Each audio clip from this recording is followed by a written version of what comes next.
Olá, boa tarde a todas e a todos. Sejam bem-vindas a mais um painel do FebraBanTech 2025.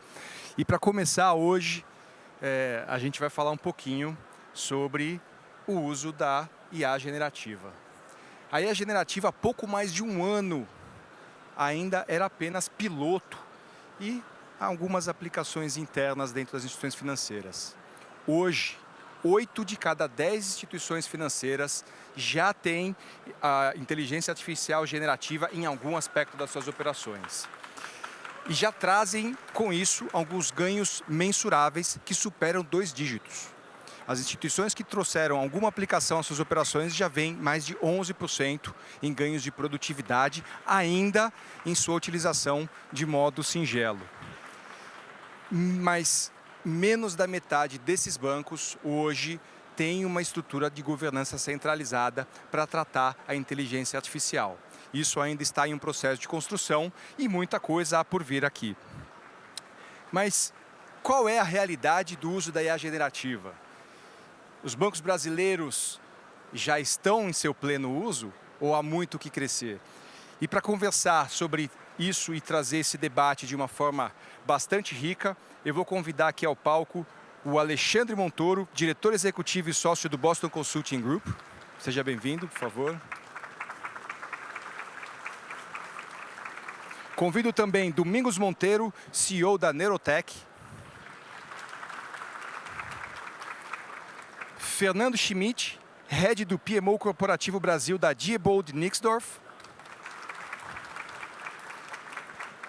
Giuliane Paulista, AI e Analytics Executive do Banco do Brasil. E Leandro Marçal, diretor de tecnologia do Bradesco.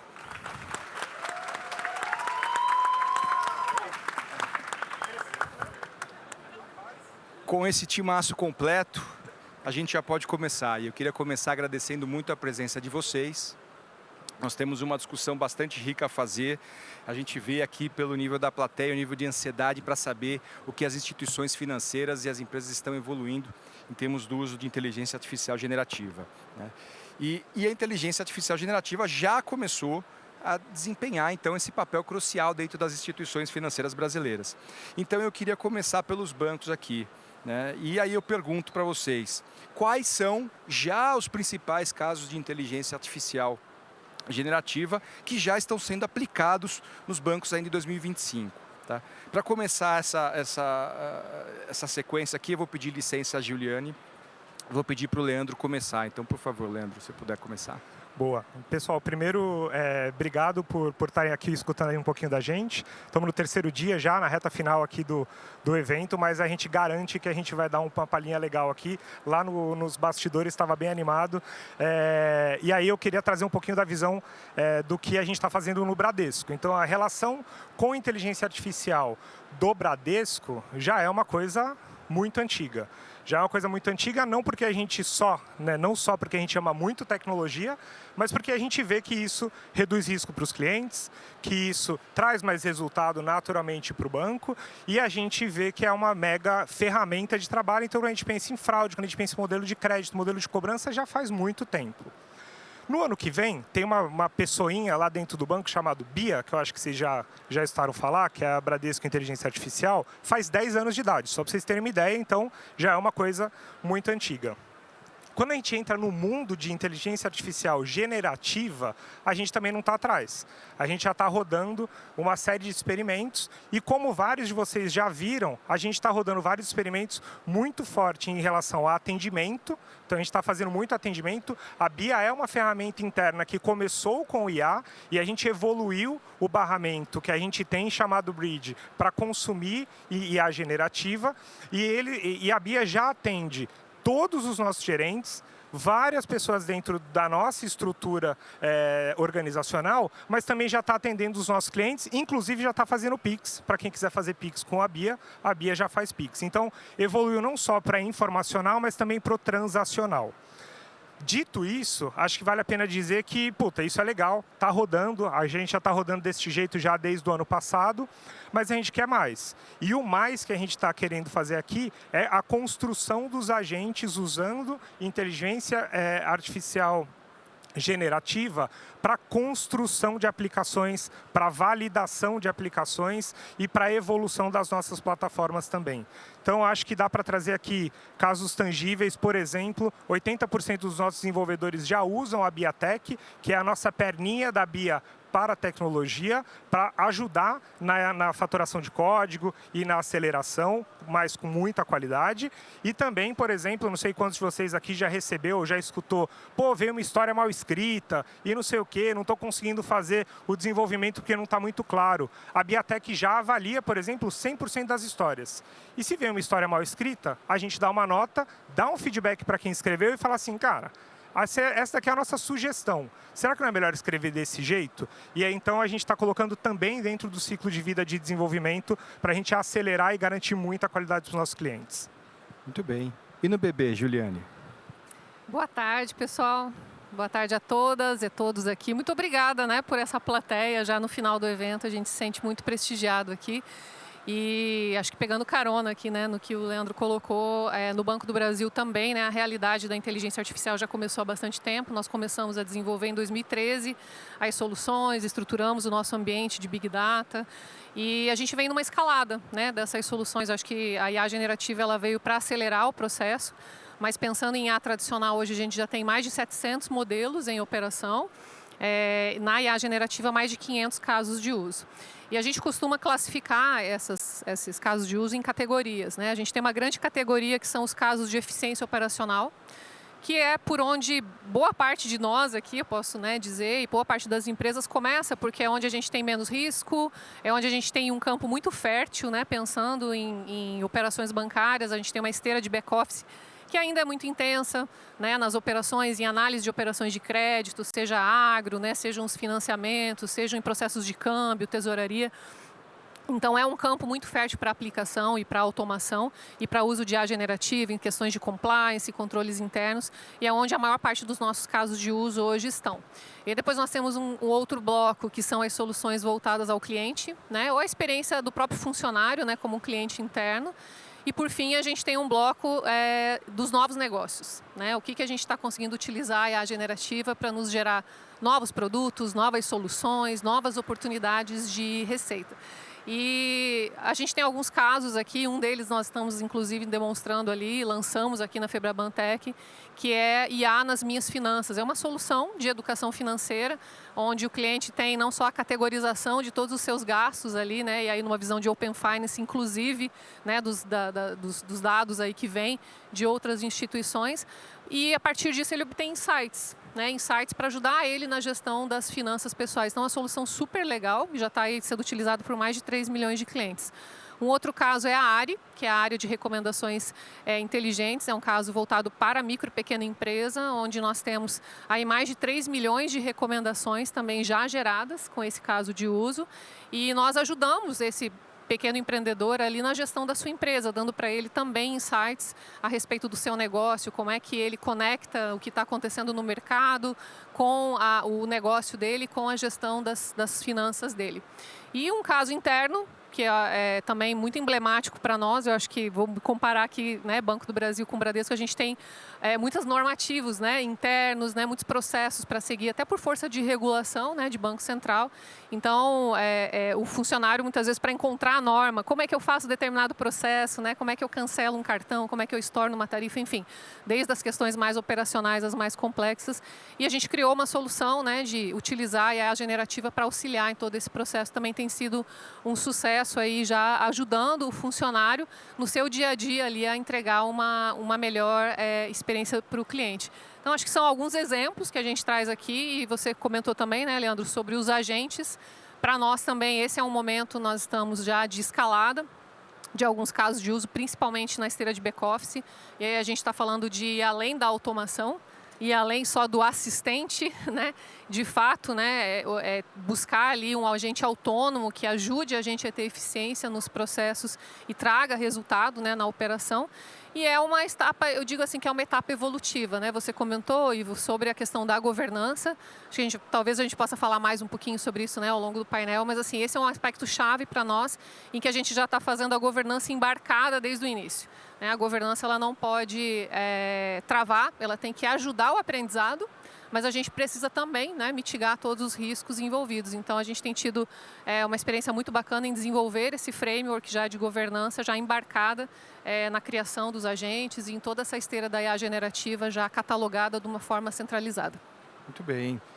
Esses avanços operacionais, otimizações de processo é algo que a gente está vendo, né, de forma disseminada, mas realmente me chamou a atenção já o número de casos e o número de tratativas que vocês já têm em soluções que tratam diretamente o atendimento ao cliente final. E eu acho que é a partir deste ponto de confiança das instituições em relação à inteligência artificial generativa é que os clientes realmente vão começar a notar esse impacto dentro das suas instituições financeiras, né? O que eu acho que a gente pode ir agora um pouquinho para o âmbito de produtos, né? E aí aqui eu queria passar a palavra para o Domingos, tá? Domingos, a sua empresa ela vem se destacando, né, na utilização de inteligência artificial generativa para gerar produtos, né, aqui no mercado de crédito e de seguros, né? Então, como é que você tem utilizado a tecnologia com este objetivo? Bom, obrigado, Mosca, obrigado aos companheiros aqui do painel e obrigado aqui ao público por nos prestigiar nesse momento aqui já de último período aqui nesse belo evento. Eu queria começar falando um pouco, gente, sobre o tamanho do impacto que essa tecnologia está gerando e do interesse que essa tecnologia está gerando, né? Se a gente parar para pensar, há 2 anos atrás, poucas pessoas falavam sobre IA generativa, né? E basicamente porque essa tecnologia já vinha sendo desenvolvida, mas a gente não tinha casos de uso. Percebam que a gente teve duas instituições aqui que são super relevantes na nossa indústria, né? São players de destaque no mercado financeiro, que falaram basicamente de casos de uso aqui. E isso é que faz toda a diferença quando a gente fala em tecnologia, né? OpenAI resolveu lançar o ChatGPT para que as pessoas pudessem entender como é que a gente consegue interagir com essa tecnologia e menos de 2 anos depois é só o que se fala. Mas não menos de 2 anos depois, porque se a gente for pensar na Feberbantech do ano passado, eu acho que em 100% dos instantes só se falava em IA generativa, só que a gente não tinha os cases. A gente tinha basicamente um interesse, né, e uma curiosidade grande por essa tecnologia, mas a gente tinha uma falta de casos de uso. E é muito natural que quando você começa a ver os casos de uso dessa tecnologia, né, pela indústria bancária, eles começaram assim como a OpenAI começou a expor o ChatGPT. A gente viu falar aqui, são os agentes, são os chatbots.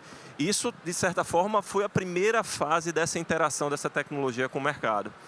Só que acontece que essa tecnologia ela traz uma série de outras características, que eu vou citar algumas aqui, como a facilidade de você interpretar, por exemplo, dados e documentos não estruturados, você dá uma estrutura ou você extrai sinais de coisas que eram muito difícil de você fazer antes dessa tecnologia.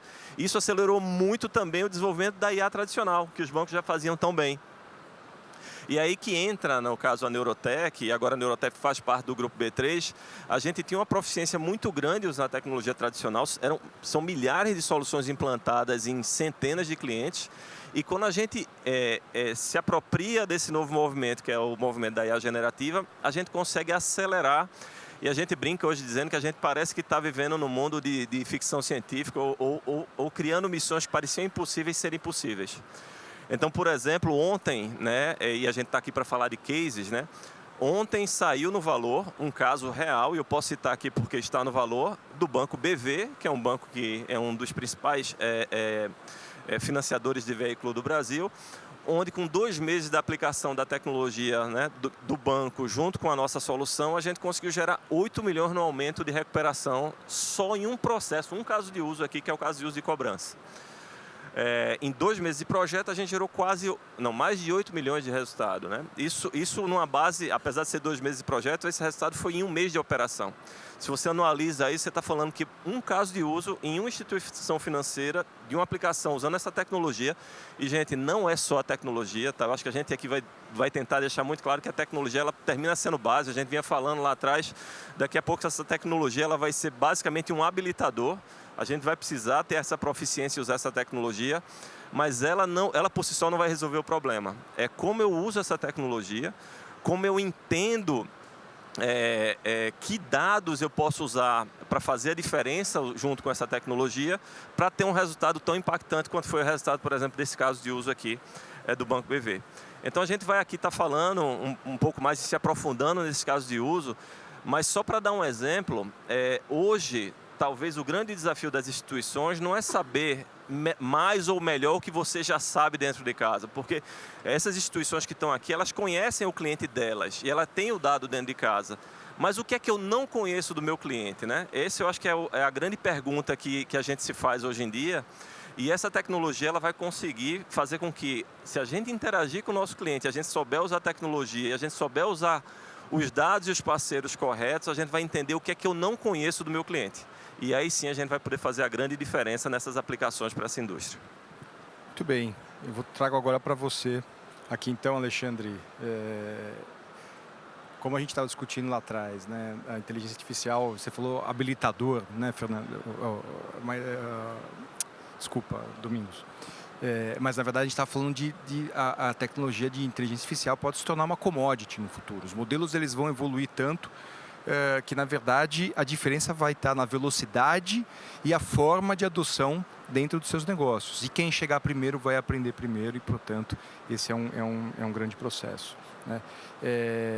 Eu queria passar agora primeiro para o Fernando, desculpa. Quais são as aplicações tangíveis em serviços bancários, na opinião da Diebold? Olá, Ivo, tudo bem? Tudo bom, pessoal? Queria agradecer a Febraban e a Diebold pelo convite. É muito bacana estar numa feira tão legal. Cada ano a feira se supera, né? Cumprimentar meus colegas, também é um prazer dividir o palco com quem está liderando essa transformação. Então é muito legal. E efetivamente é assim, como o Domingos falou, né? O mercado está, principalmente para a inteligência artificial, está evoluindo com uma maneira assim, muito rápida, né? E assim, avassaladora. Né? Não tem realmente mais espaço para não embarcar nisso, né?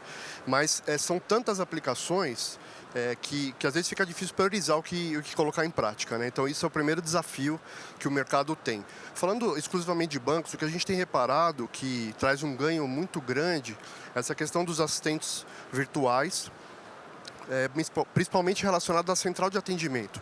Hoje nós temos acho que todo mundo aqui, ninguém se imagina, né, mais pegando o telefone e ligando para uma central de atendimento, né? Ninguém mais quer isso, né? E também ninguém quer usar o WhatsApp e conversar com o chatbot via script, né? Que ele selecione tal opção e tal. Então, se cria uma grande oportunidade para os assistentes virtuais, até pela base de conhecimento enriquecida que os bancos têm, de realmente trazer um atendimento mais humanizado, né? Então eu vejo isso crescendo muito, principalmente no âmbito de atendimento ao cliente, né? Porque a IA nesse aspecto ela consegue humanizar o atendimento, né? Fica um atendimento com uma linguagem natural, vai direto ao ponto, né? Fica disponível 24/7, então tem muitos, e ela consegue entregar com qualidade, porque tem uma base de informação grande, né? Então eu vejo isso como um grande ganho, tanto no aspecto produtivo, quanto no aspecto de satisfação do cliente, né? Outra aplicação que eu acho legal é em relação à prevenção à fraude, né? Hoje a gente tem, com a digitalização, né, efetivamente com o aumento dos canais de mobile bank, digitais de uma forma geral, a gente tem muitas invasões, muita tentativa de invasão, de fraude e tudo mais. Então a IA generativa nesse aspecto, para análise de padrão, ela faz isso muito bem. Então, analisar desvio de padrão de transação, de valores, de geolocalidade, essa conciliação de informações que ela faz em tempo real, gera bastante resultado, né? A própria Amex, aplicando essas técnicas, reduziu 30% das fraudes, né, em cartões. O JP Morgan, 14% na redução de fraude. Então, assim, gera realmente um benefício direto, né, nessa redução de fraude. E, por último, que eu acho que eu vejo que traz bastante benefício, é a questão, os bancos hoje, para análise de documento jurídico, é insana a quantidade de documentos que se analisa nos bancos. Não só documentos jurídicos, mas contratos, né, e tudo mais. Então, a IA generativa, nesse aspecto, ela atua muito bem também, consegue entregar legal. E o próprio JP Morgan, num estudo que eles fizeram de aplicabilidade dessas técnicas, eles reduziram 300 mil horas num ano em análise de documento. Então, assim, é realmente expressivo. No caso da Diebold, para assistentes virtuais, a gente tem uma solução também chamada Dani, né? E é muito interessante que a gente libera o acesso do gerente da agência. Se tem um caixa eletrônico que ficou indisponível na agência, o próprio gerente do banco aciona a Dani via WhatsApp e consegue passar todas as características do que está acontecendo ali, dar todos os indícios e, com linguagem natural, a Dani recomenda algumas ações que ele pode tomar ali de imediato, sem precisar acionar nosso técnico, ter toda essa curva, né, de atendimento longa e a máquina fica indisponível na agência. Isso é uma coisa crítica para os bancos, né? E a gente viu no piloto que a gente rodou num grande banco, a gente teve redução de 40% na indisponibilidade, só nessa interação do gerente com o assistente virtual. Então, gerou bastante resultado. É isso, Ivo. Muito bem, agora sim com você, Alexandre. Então eu vou estender exatamente essa mesma pergunta. E você, com essa visão estratégica que transcende muitas vezes, inclusive, o setor financeiro, né, como é que a BCG, aqui a Boston Consulting Group, tem visto a diferença que a GenAI tem trazido aqui para o setor financeiro do país? Boa. Primeiro, boa tarde a todos. Agradecer aqui o convite da Febraban-Tech. Para mim é um prazer aqui estar dividindo o palco com os panelistas e comentar um tema que eu gosto bastante. Acho que sobre casos de uso, né, acho que ninguém vai negar de que a IA generativa ela não é mais um experimento, né? Ela não é uma aposta, né? Ela já é uma realidade. Né? E eu vou além. Né? Na minha visão, ela é o motor da próxima transformação dentro do setor bancário. Hoje a gente já tem uma série de aplicações que vão além da otimização de processos, como a gente bem citou aqui, né? Que vão na direção de criar valor, de reinventar modelos de negócio. E eu costumo dividir aqui os casos de uso em 3 grandes ondas, né? Nessa jornada curta aqui da IA generativa. Né? A primeira onda acho que foi muito focada na otimização de processos, no ganho de produtividade, ganho de eficiência, né? Através do quê? Através da automatização de tarefas do dia a dia, automatização de processos que exigem um processamento manual muito expressivo, então como análise de documentos, né? Então acho que foi essa primeira onda, né? E teve muito investimento dos bancos nesse sentido. A segunda onda, que de uma certa forma é a onda que a gente já está vivendo aqui agora, é uma onda de reinventar funções. Né? É uma onda de você utilizar aqui a IA generativa para suportar o atendimento, como foi citado aqui uma série de casos de uso de atendimento, suportar aqui a área de marketing no desenvolvimento de campanhas, suportar aqui análise de crédito, detecção de fraude, então uma série de casos de uso aqui dentro da segunda onda, que de uma certa forma são casos de uso onde você usa a IA generativa como um copiloto, né? Um assistente aqui do ser humano, ainda com um certo baixo risco. Né? É claro que você já tem alguns chats autônomos aqui respondendo perguntas dos clientes, né? Mas ainda com um nível baixo de risco aqui. A terceira onda, né, é uma onda que já está vindo, é a onda dos agentes, né? Como a gente bem comentou aqui já. É a onda onde você vai ter agentes de IA generativa executando tarefas, né? Não simplesmente respondendo perguntas, mas efetivamente executando tarefas. E, na minha visão, isso vai mudar completamente a forma de interação com os clientes, né? E não só mudar a forma de interação com o cliente, isso vai ter que, os bancos vão ter que refletir qual que é o novo modelo de servir, né? Qual que é o modelo de distribuição. Isso vai ser bastante disruptivo nesse sentido, né? E, logicamente, vai trazer uma série de impactos para as diversas funções dentro do banco. Muito bom. Você falou de terceira onda, a questão de agentes, e aqui eu já prevejo uma quarta onda, que é toda essa questão da topologia desses agentes, né? Há cerca de 3 semanas atrás, a gente esteve com uma comitiva de bancos na Bay Area, na Califórnia, e esta já é uma tendência muito clara e todas as empresas de tecnologia já estão se estruturando para que você tenha agentes gestores, agentes subalternos, e isso, inclusive, de forma com que você tenha cada um cumprindo a sua especialidade, com agentes coordenadores que vão coordenar, criticar, avaliar a resposta. Então, é um futuro que realmente está se desencadeando com uma velocidade muito rápida. Né? E quando a gente fala em termos de impacto, né, a gente falou um pouco, né, dos processos operacionais da empresa, a gente falou um pouquinho da visão dos clientes, desenvolvimento de produtos, como é que a gente vai trazendo esse contexto de evolução, mas se tocou também muito na questão de tecnologia, né, e nos avanços que isso pode trazer, a velocidade que isso pode trazer para as instituições financeiras avançar dentro desse contexto. Né? E a gente também vê soluções que, agregadas a desenvolvedores, né, a gente viu uma solução apresentada pela Amazon, por exemplo, aonde ao custo de $19 ela prometia que um desenvolvedor poderia ter a capacidade de atuar como 1.500 desenvolvedores. O número não é meu, eu tenho um slide para provar que é esse número, mas assim, a gente chega neste nível de ganho de eficiência. Então, né, ainda que em promessas, mas que realmente podem se tornar realidade num futuro muito próximo. Então, olhando para dentro das instituições, né, e a gente sabe que ela tem essa capacidade de afetar profundamente a forma com que os profissionais trabalham, a forma com que as funções hoje estão distribuídas dentro das instituições, né? Então, qual é o principal efeito que essa inteligência vai trazer e como as instituições estão se preparando para lidar com essas mudanças, tá? E agora sim eu queria começar com você, Juliane. As implicações, acho que elas são bem amplas, né? Eu acredito que nós estamos diante de um grande ponto de inflexão. E quando a gente olha um pouquinho para trás, aí, quando o Klaus Schwab escreveu a Quarta Revolução Industrial, né, em 2016, a gente está falando de quase 10 anos atrás, e já previa-se ali, né, o impacto dessa automação no que a gente está vivendo hoje, né? Estamos aí no meio de uma grande revolução que pode ser considerada a quarta onda, né, dessa revolução industrial. Então, acho que assim como a gente teve uma grande mudança das formas de trabalho, né, pensando lá atrás na interação do homem-máquina e a reorganização de todos os modelos produtivos, a gente também vai experimentar isso agora nessa era dos agentes, né? Hoje a gente já tem colhido resultados aí, 30%, 40% de eficiência em processos, mas acho que isso é só o começo, né, quando a gente pensa numa escalada maior. E tem uma estatística que eu gosto de sempre lembrar, assim, do Fórum Econômico Mundial, que ele traz que até 2030, 70% dos trabalhos eles serão afetados pela IA. Não significa que esses trabalhos vão ser extintos, né, vão acabar, vão ser substituídos, né, humanos serão substituídos por máquinas, não. Mas os trabalhos serão afetados, nós já estamos vivendo isso.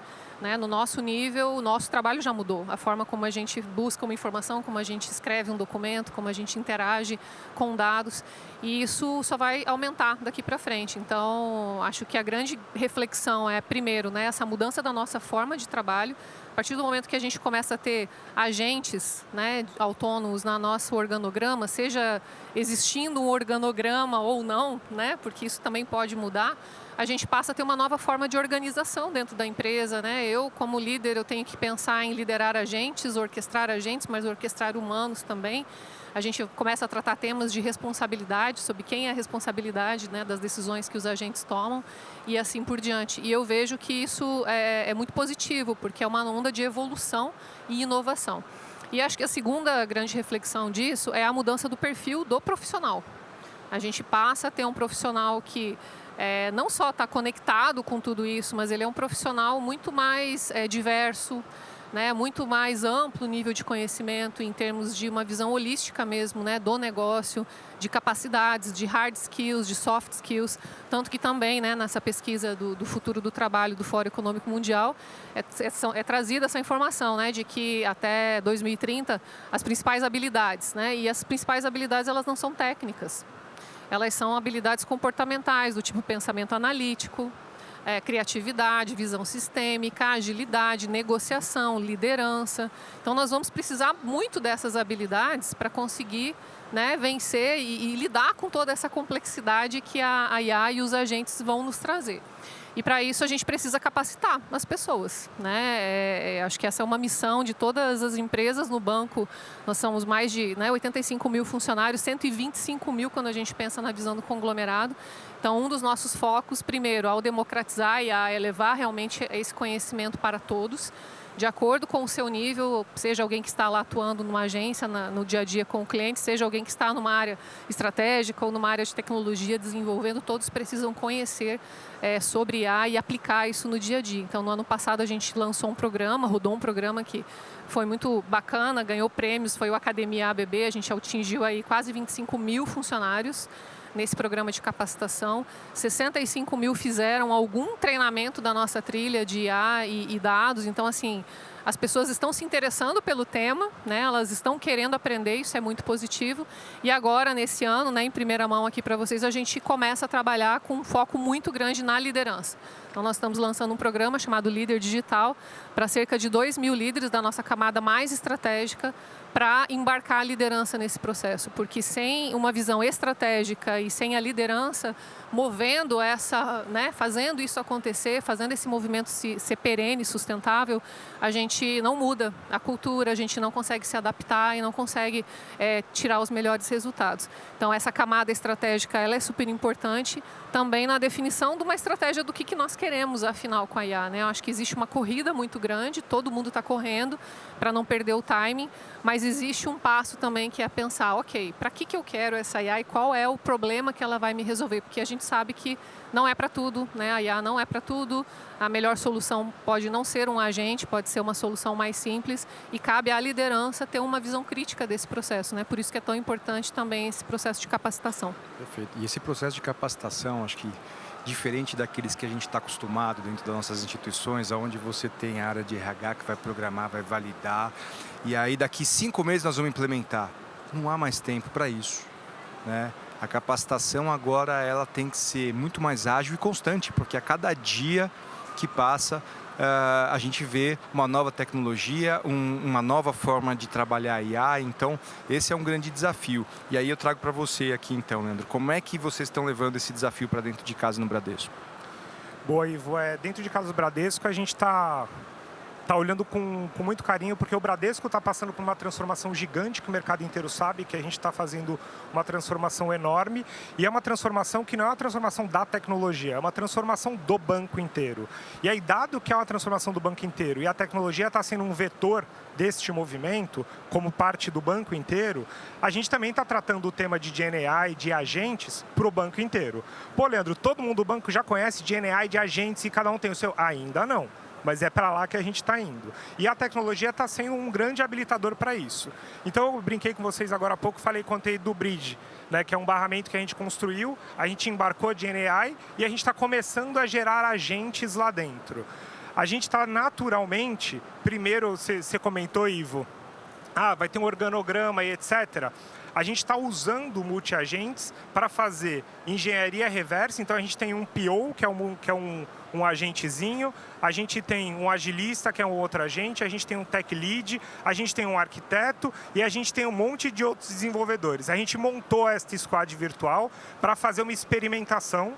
No momento aqui, na terceira onda, a gente está fazendo uma experimentação e isso está acontecendo. Pô, na reversa a gente ganha 60%, 70%, no desenvolvimento um pouco menos, a gente entra e mete a mão, porque a gente tem que fazer sempre uma reiteração em cima do que é produzido, mas a notícia aqui é, dentro do banco, a gente está olhando para como a gente usa esta nova capacidade, não só de GenAI, mas GenAI já falando sobre o multi-agentes, para fazer toda essa aceleração de transformação no banco inteiro. A educação está muito forte ainda para tecnologia, mas a gente está começando a expandir e é super comum a gente entrar nos comitês, senta lá para falar com a galera do varejo ou do massificado, ou a gente quer ir vai falar com a galera do atacado, e a galera de negócio falando, não, então, porque os multi-agentes, de onde você tirou o multi-agente? Não, eu estava estudando, não sei o quê, e a gente está olhando, e quando a gente vai ver, está todo mundo falando sobre isso já, o que é super positivo. Como eu encaro isso, pensando no momento que a gente está vivendo? Eu encaro como uma nova onda de modelo de trabalho, é uma nova forma de pensar, mas mais do que isso, tentando dar um pé no chão, né, eu encaro como, cara, até 2 anos atrás a gente não falava de engenheiro de prompt. E, eventualmente, até uns 10 anos atrás, a gente não falava de cloud provider. A gente não falava sobre isso. E a gente aprendeu. Hoje em dia, você fala, cara, como assim você não sabe o que é cloud? Não tem essa conversa não existe. Como vivíamos sem isso, né? Eu perdi a pergunta. Como vivíamos sem isso? Não, como vivíamos sem isso? Como vivíamos sem isso? Então, na minha cabeça, é mais uma onda que a gente está de fato tendo, é a terceira onda quando a gente pensa nos multi-agentes, e é inevitável e, na minha opinião, estar vivendo esta onda em um ambiente que está em transformação como o Bradesco está, só ajuda a gente a impulsionar ainda mais e a atingir os resultados que a gente está buscando. E não é a última onda, né? Com certeza não é a última onda. De longe. Domingos, vou passar para você agora aqui. Então, assim, quer dizer, as instituições estão se preparando, estão evoluindo, inclusive surpreso já de haver já uma squad digital em funcionamento, testando, e me chamou a atenção muito o número de 60% a 70% aqui na engenharia reversa. Então, realmente super interessante. Vocês como catalisadores também de utilização dessa tecnologia, né, no mercado, o que é importante para as empresas hoje se prepararem para absorver a tecnologia de inteligência artificial? Boa, Ivo. Cara, eu acho que a discussão ela tá super interessante e eu vou pegar um pouco do que cada um falou aqui, tá? Eu acho que o resumo que começou aqui com a provocação do Montoro e terminou passando por todas as discussões é que a gente entende que a velocidade de transformação parece que ela está cada vez mais acelerada, mas não é a última onda, é longe disso, né? E aí, para não deixar todo mundo assustado, né, enfim, tem tanta coisa acontecendo que a capacidade que nós temos de estar keep up, né, da gente estar se mantendo atualizado de tudo que está acontecendo, é virtualmente impossível, né? O ser humano, a gente consegue lidar com 5 ou 6 variáveis simultâneas, diferentes simultâneas na cabeça, né? Quando a gente fala dessa revolução, e ali atrás a gente estava falando que só essa semana, né, já 2 novas atualizações ou 2 novas inteligências artificiais foram lançadas. Cara, é impossível a gente ficar atualizado e ficar sabendo, com controle de tudo que está acontecendo.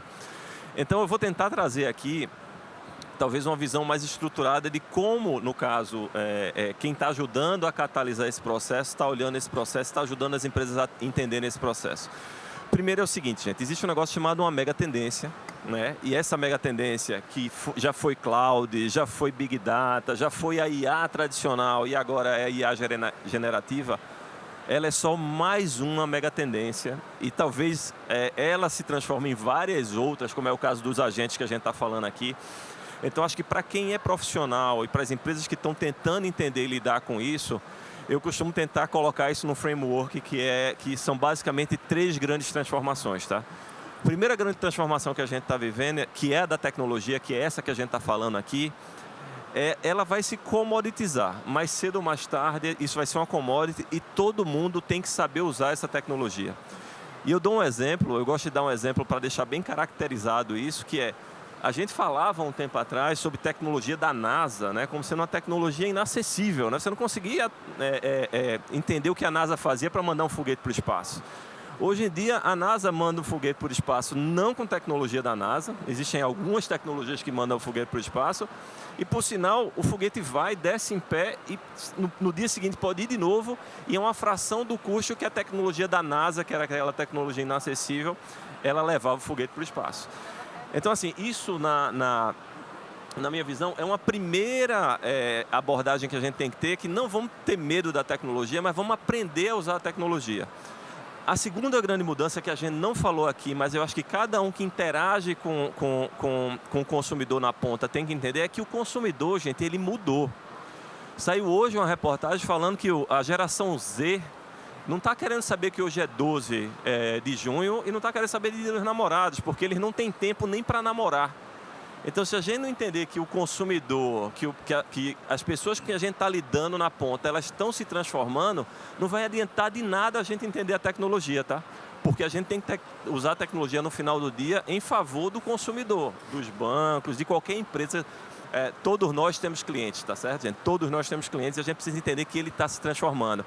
Vou só pegar um exemplo aqui, tá? Quando vocês pedem o Uber aqui, e diz lá que vai chegar em 10 minutos aqui. Quantos aqui cancelam a corrida? Levanta a mão aqui. Não precisa sacanhar, não. Acho que todos cancelam a corrida. Porque nós somos exigentes. A tecnologia nos transformou em consumidores exigentes. Então, a tecnologia está aí, vamos aprender a usar, mas vamos entender que o consumidor mudou. E tem a terceira grande componente, na minha visão, que está transformando o mundo, que são os dados. Porque não adianta eu ter essa tecnologia toda e eu não ter a informação correta. Vou dar um exemplo para vocês. Quando foi lançado lá o ChatGPT, eu dei a sorte de 2 semanas depois estar no MIT, fazendo um curso sobre GenAI. E lá no prompt, a gente colocou lá uma pergunta de quando que a rainha da Inglaterra tinha morrido. Tá? E nenhuma IA generativa sabia que ela tinha morrido, porque ela tinha morrido na semana anterior ao curso que eu tinha ido. Então, assim, se você não tem a informação correta, é garbage in, garbage out. Vai entrar lixo, vai sair lixo. Então, gente, a gente tem que ter na cabeça que, olha, a tecnologia ela vem aqui como uma mega tendência e aquela onda do mar que vai passar por cima de todo mundo. A gente precisa surfar essa onda, obviamente, mas se a gente não entender que no final do dia isso tudo serve para um propósito, que seja para os profissionais, para nós sermos mais produtivos, seja para a gente atender melhor o cliente na ponta, esse é um entendimento que essa pessoa, sejamos nós ou seja o cliente na ponta, ela está em transformação. E usando a tecnologia, entendendo que as pessoas estão se transformando e usando o dado correto, você vai conseguir transformar as pessoas em ou usuários mais felizes, quando a gente fala aqui dos profissionais, ou em consumidores mais felizes, quando a gente está falando no atendimento do cara da porta para fora. Muito bem. Pegando o gancho aqui, então, nessa questão de que precisamos nos preparar, né, e todo mundo vai ter que se preparar, né? Quem é que vai ser vencedor nessa guerra de preparo? Ou seja, quais são as características, e aqui já mirando em você, Alexandre, quais são as características, né, que de acordo com a BCG aqui são aquelas que vão determinar os vencedores na aplicação de GenAI? Boa. Acho que quando a gente pensa numa nova tecnologia, né, a gente eventualmente sempre tem a tendência de investir na tecnologia pela tecnologia e esquecer de integrar essa tecnologia dentro da estratégia do negócio, né? Então, a gente até o BCG fez uma pesquisa recente com grandes bancos ao redor do mundo e a gente identificou que apenas 25% dos bancos estavam usando a IA generativa para fortalecer sua posição competitiva. A grande maioria, 75%, ainda usava a IA generativa de uma forma cilada em experimentos, provas de conceitos e ainda em aplicações muito básicas, né?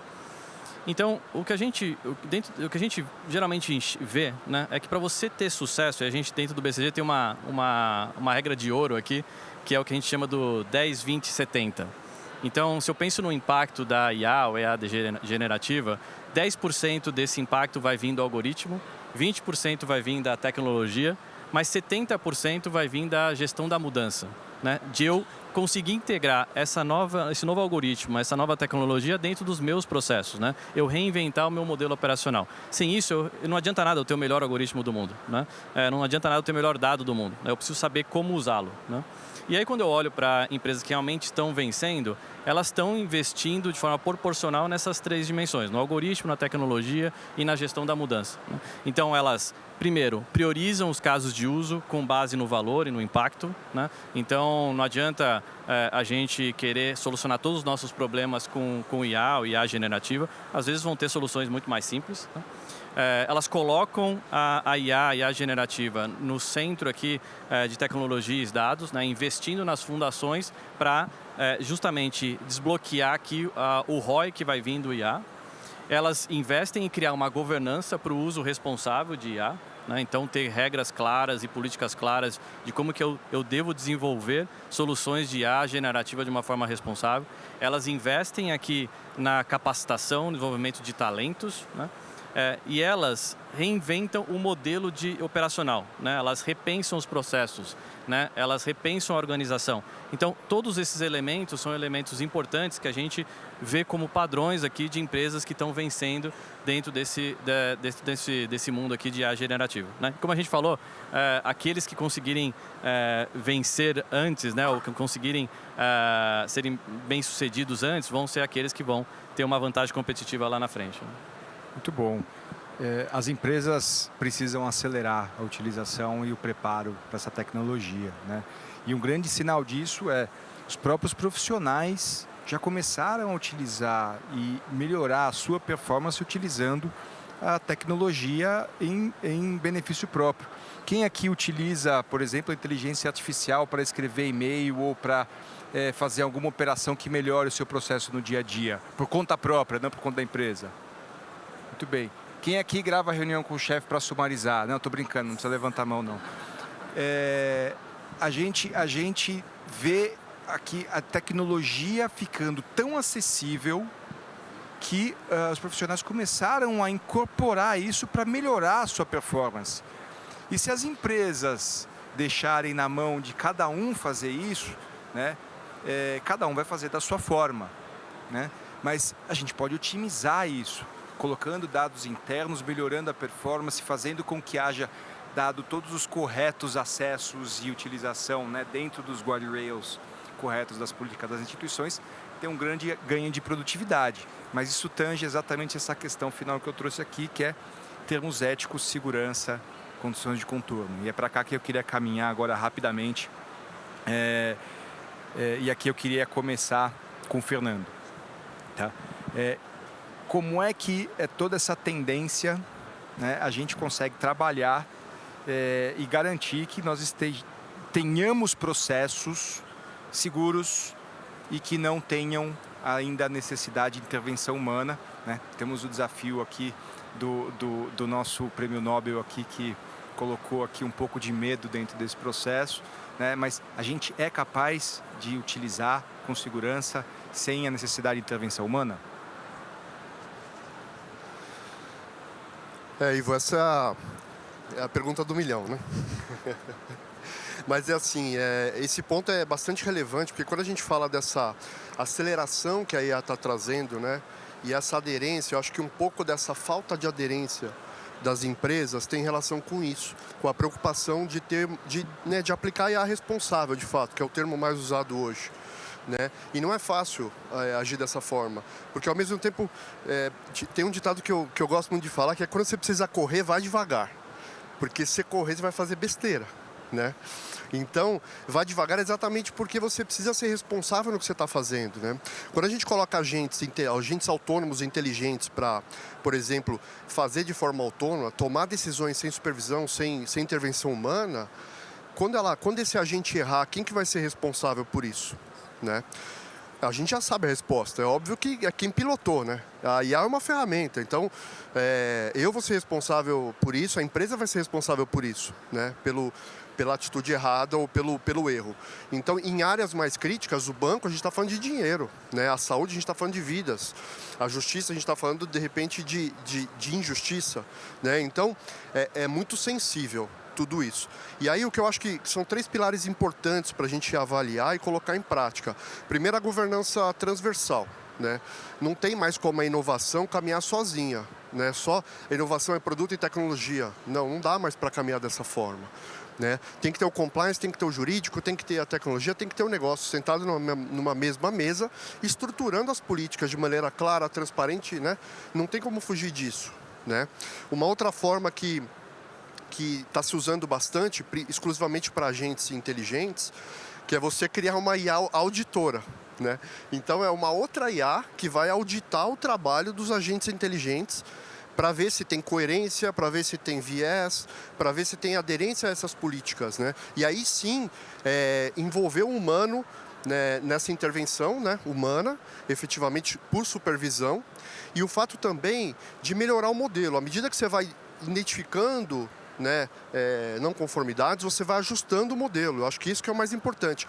Por isso que eu acho que esse crescimento, essa implementação tem que ser gradativa e responsável, porque o modelo tem que ser testado exaustivamente para que a gente tenha o fine tuning adequado. Eu acho que esse é o fator crítico de sucesso. E por último, eu acho que definir limites para a IA. A IA tem coisas que ela vai poder fazer sozinha e tem coisas que ela vai precisar de supervisão, vai precisar de escalation e assim por diante, né? Então, eu acho que a fórmula certa, na minha visão aqui, se a gente quer crescer a autonomia dos agentes ou da IA, a gente tem que crescer a responsabilidade na mesma proporção. Acho que é esse o grande desafio. E a empresa entender, na verdade, o mercado entender que precisa de uma governança transparente e estruturada. Não dá para, né, e tem que ter responsabilidade. Não dá para simplesmente querer gerar resultado a todo custo ou querer surfar na onda sem saber exatamente onde isso vai desaguar.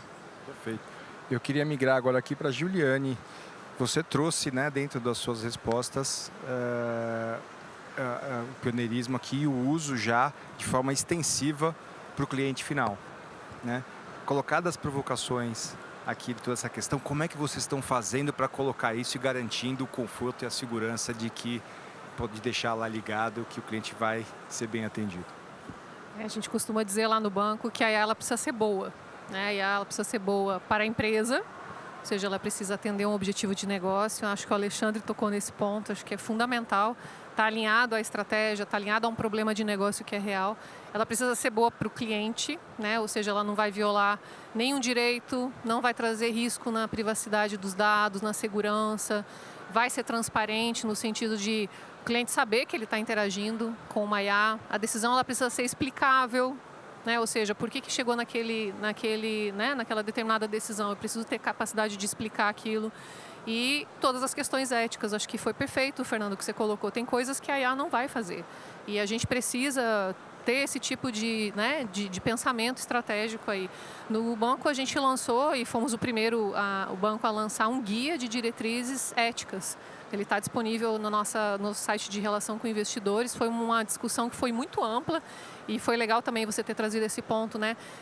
A IA ela é um tema de tecnologia, mas ela não é só de tecnologia, né? Ela, se ficar dentro só da tecnologia, vai dar errado, né? A gente precisa envolver as áreas de negócio, as áreas de risco, compliance, auditoria, pessoas, né? Marketing. Eu acho que assim, quanto mais uma visão mais holística e mais diversa, mais a gente ganha nesse processo, né?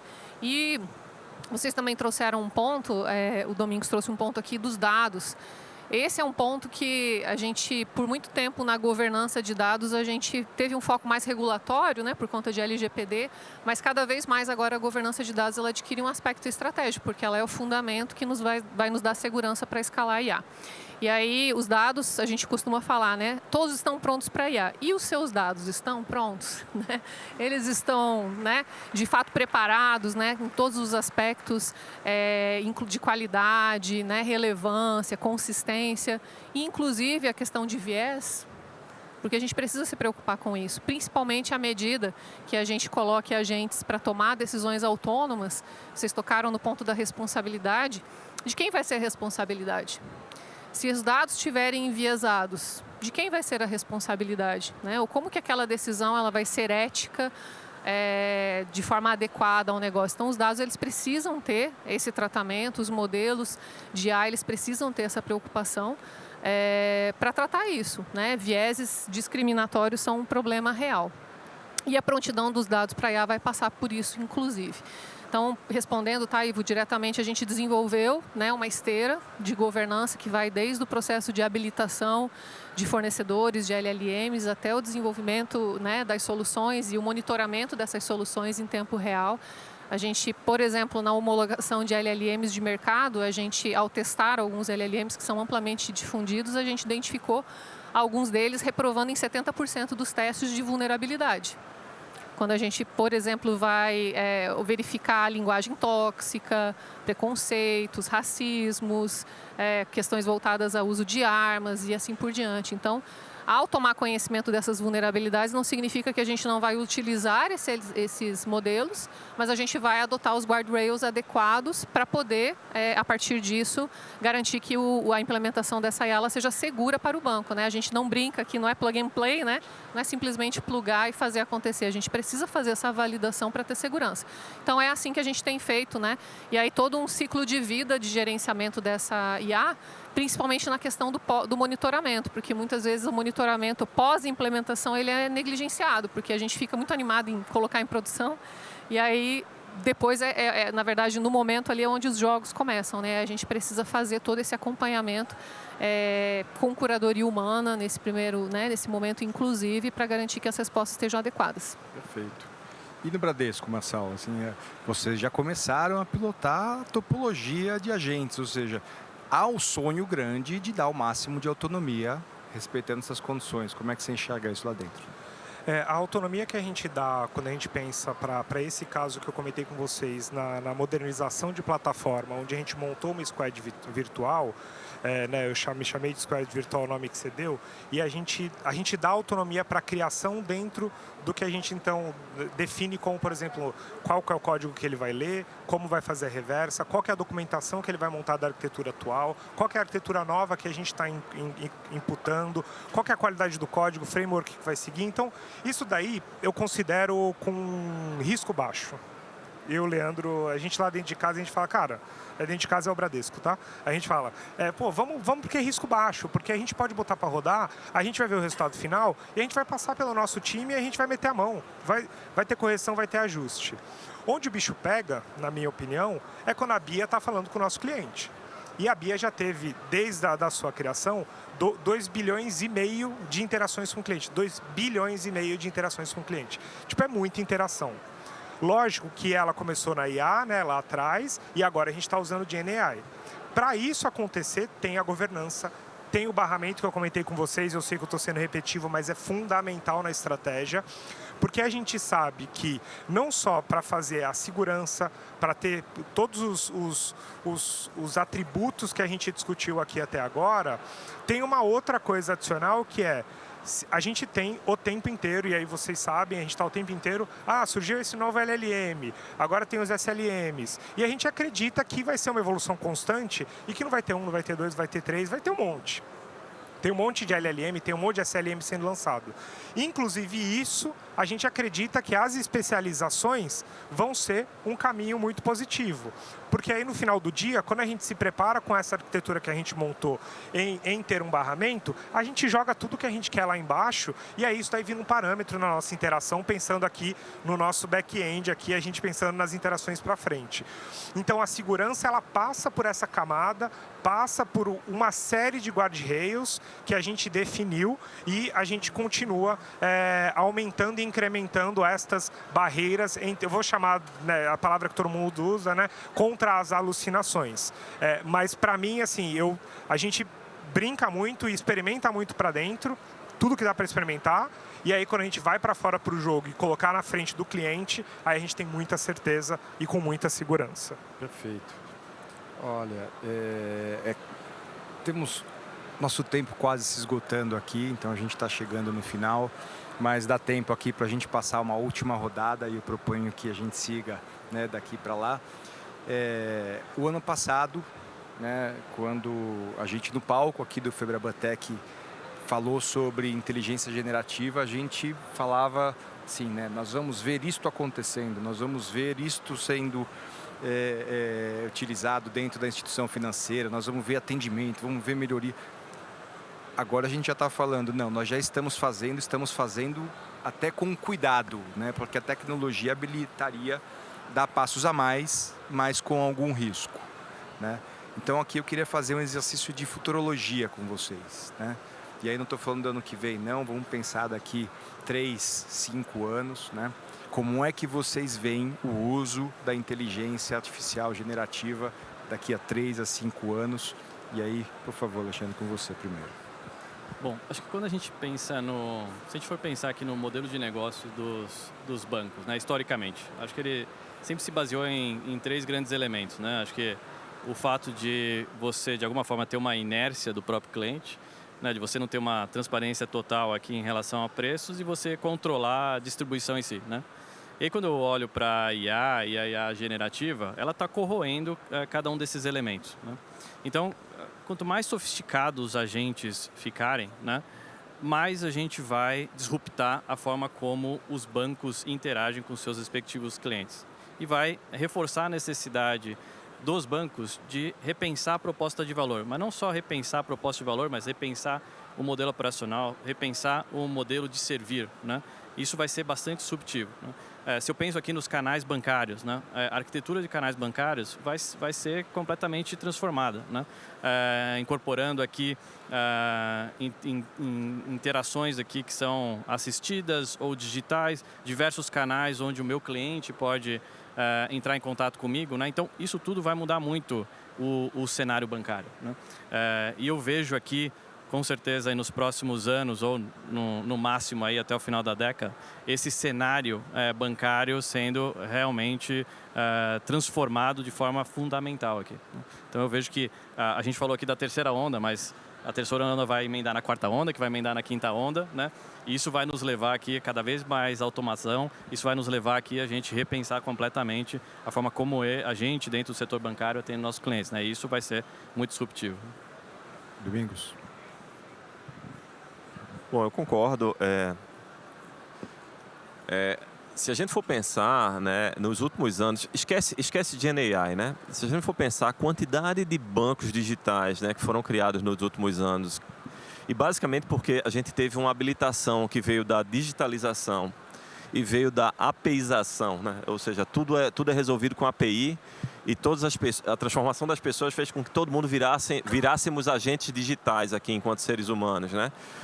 a gente percebe que já foi uma revolução gigantesca, né? A quantidade de empresas que surgiram, e se a gente for olhar aqui na própria FEBRABANTEC, né?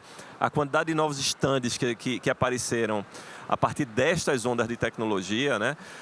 A gente vê que foi uma grande revolução. A quantidade de pessoas do Brasil que se tornaram bancarizadas, a gente falava muito da população não bancarizada. Hoje você tem, quase todo mundo tem uma conta digital. Quando a gente fala desta tecnologia agora, eu acho que ainda vai ser mais rápido, né? Essa tecnologia da GenAI, quando a gente olha lá no Gartner, a gente fala sempre do hype da maturidade, né? O hype e a maturidade, você tem sempre um vale da desilusão. Cara, eu acho que ninguém fala aqui em vale de desilusão quando a gente fala de IA generativa. Ou se ela aconteceu, foi muito rápido, porque as pessoas disseram, isso vai realmente funcionar, passa por uma fase de negacionismo, né? Não vai dar certo, não vai funcionar, mas logo depois todo mundo percebeu que ou é isso ou é isso. Então, eu concordo com o Montoro, eu acho que a gente vai ter aqui